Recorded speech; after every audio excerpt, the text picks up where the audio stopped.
Hi, my name is Jenna Vallone. I am with the Center for Civic Engagement, and I am here with New York State's 19th Congressional District candidate, Josh Riley. Thank you so much for being here today, and let's get started. So my first question is, why are you running for a House of Representatives seat?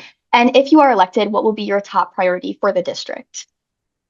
Yeah, well, lots of reasons I'm running, but I would say one of the biggest is that I'm a dad to two little kids. I have a 4-year-old and a 1-year-old, and I worry a lot about the future that we're leaving for them. In this election, the stakes are really high in terms of the future of our democracy, the future of our economy, and certainly with respect to the future of our planet. I think that climate change is the existential threat that's facing us right now as a world and as a country. I also see it as a really important economic opportunity, an opportunity to rebuild the middle class here in the Triple Cities. I'm from Endicott. My family has been here for over a century, working in the factories. And as my generation came up, we lost a lot of those jobs. And so, one of the things that I'm most excited about and really eager to work on is taking a lot of the innovations that have come out of Binghamton University with respect to energy storage and bringing those to the factory floor in Endicott and Johnson City and Binghamton and elsewhere. What that's going to do is it's going to strengthen the university because we'll be taking those innovations and discoveries and supporting them. It's going to rebuild the middle class across the Triple Cities and Broome County and upstate New York more broadly by creating a lot of really good jobs making things. And it's also going to save the planet because we've got to be able to save the sun when it's not shining and save the wind when it's not blowing. Thank you. So now I have like three specific issue-based questions for this Mhm. district. You touched on this a little bit, but if you could expand, how do you plan to address the rising cost of living, including housing and food costs? And more specifically, how do you plan to bring more jobs and economic growth to this district? Yeah. So, first on the cost of living and the affordability crisis, I've talked to so many folks, whether it's seniors or young families or students who are just about to get out of college. I was just on campus at Hartwick a couple of weeks ago, and this was the big question that came up. It's really hard to pay off the student loans and to try to save for that first house and to start building a life after school because prices are so high. And I think that all of these economic issues that folks are facing, especially young folks are facing, can be traced back to the corruption in our politics. And so, for example, you mentioned grocery prices. It's a really good example. Um, right now, these big ag monopolies are putting hundreds of thousands of dollars into the pockets of politicians, especially politicians who sit on the ag committee. And then what happens is those big ag monopolies crush all of our small farmers, jack up the grocery prices, and the politicians let them do it because they get paid for it. It's corruption. And so I don't take any corporate PAC money. I'm the only candidate in this race who doesn't take any corporate PAC money. My opponent has taken nearly $1 million in corporate PAC money, including about $200,000 from the big ag monopolies. And so we need people who are in Congress and we need people who are in leadership who are willing to crack down on the price gouging, uh, fund the law enforcement for the antitrust laws. And I'm willing to do that. And most of the politicians who are in office right now aren't. Thank you. So I have some data from the United States Census. So obviously this district, which you kind of touched on the three, but right now Binghamton is sitting at a 31.7% poverty rate. Endicott is sitting at a 29.5% poverty rate. And then Broome, Tompkins, Delaware, and Sullivan counties all have above average poverty rates. What programs would you put in place to support these people? Yeah, so those poverty rates are horrific. They're even worse if you look at the child poverty rate in the city of Binghamton. The last census, I think the child poverty rate was 42%. In my hometown of Endicott, I think it's in the 30s. And the child poverty rate across a lot of the district is unacceptably high. That is a consequence of what we've seen over the last 20, 30, 40 years, frankly, where our industrial base in this country, and particularly in upstate New York, has been just completely hollowed out. We had for decades politicians, and look, this is both Democrats and Republicans, have gotten us into these really, really bad trade deals that ended up closing down plants, shipping jobs overseas. And that was really great for Wall Street. They saw their profits soar, the shareholders did really well, but our communities got sold out and overlooked and looked down on. And when you take those really good economic opportunities out of a community, the types of economic opportunities that literally built my neighborhood.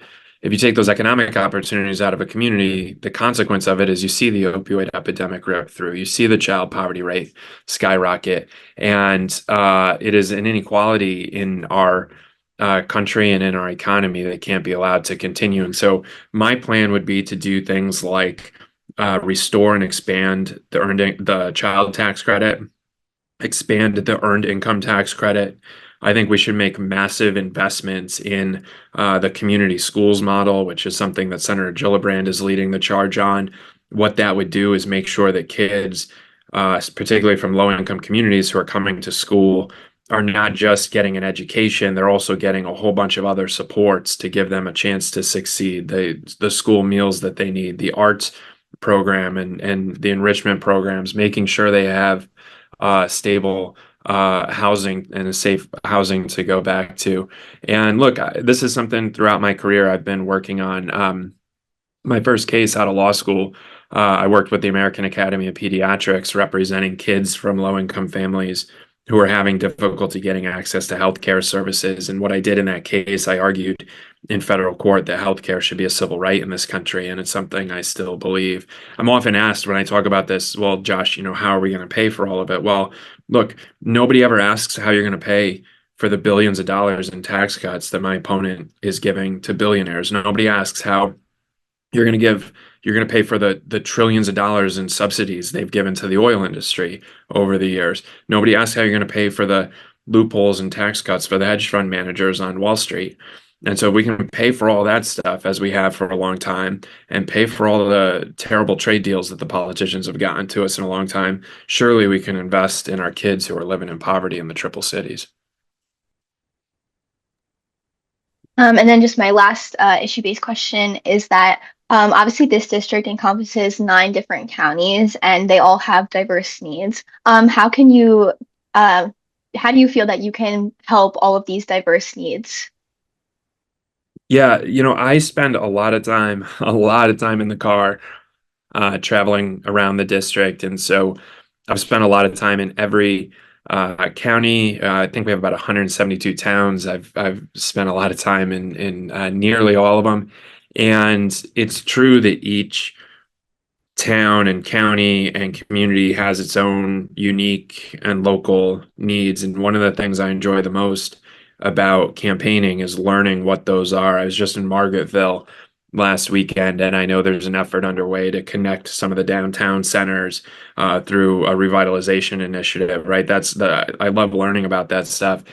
At the same time, what I found is that there's a lot of issues that are shared across the entire district. One of them we talked about is the affordability crisis. The other that comes up no matter where I am, the reddest territory, the bluest territory, and everywhere in between, people are really, really angry, and rightfully so, that Roe v. Wade was overturned a couple of years ago. And so one of my top priorities in Congress is to support the Women's Health Protection Act and put Roe v. Wade back into law. And it's a real difference between my opponent and me.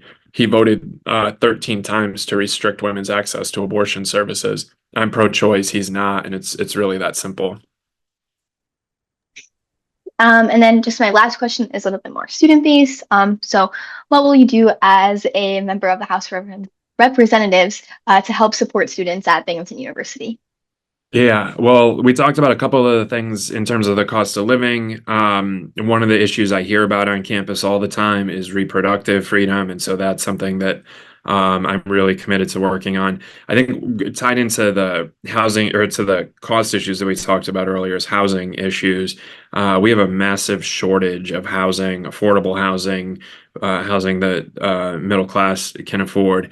And I think one of the things we should do is make a big investment to build more housing stock, particularly here in upstate New York, so that people who are leaving college have an opportunity to get that first home. One of the things we're seeing right now is these big hedge fund backed and private equity backed firms on Wall Street are running around buying up all of the single family homes and then renting them out and squeezing as much profit out of them as possible. I think we need housing policy in this country that's focused on getting a roof over people's heads first and treating housing as shelter and not as a profit center. And so I would want to ban that practice, and I would want to have our labor unions build a whole bunch of affordable housing so that the folks who are just getting out of school are able to find a place. I think there's a lot of work that we can do as well with our universities, particularly our state universities, to have more housing options on campus for students so that they're not feeling as pushed out into the rest of the community as sometimes is the case. So I think there's a lot of work for us to do together. Well, thank you so much for coming today. Students, please make sure to check out the other videos, and don't forget to vote on November 5th. If you have any questions, you can come to the Center for Civic Engagement. We are right across from the marketplace.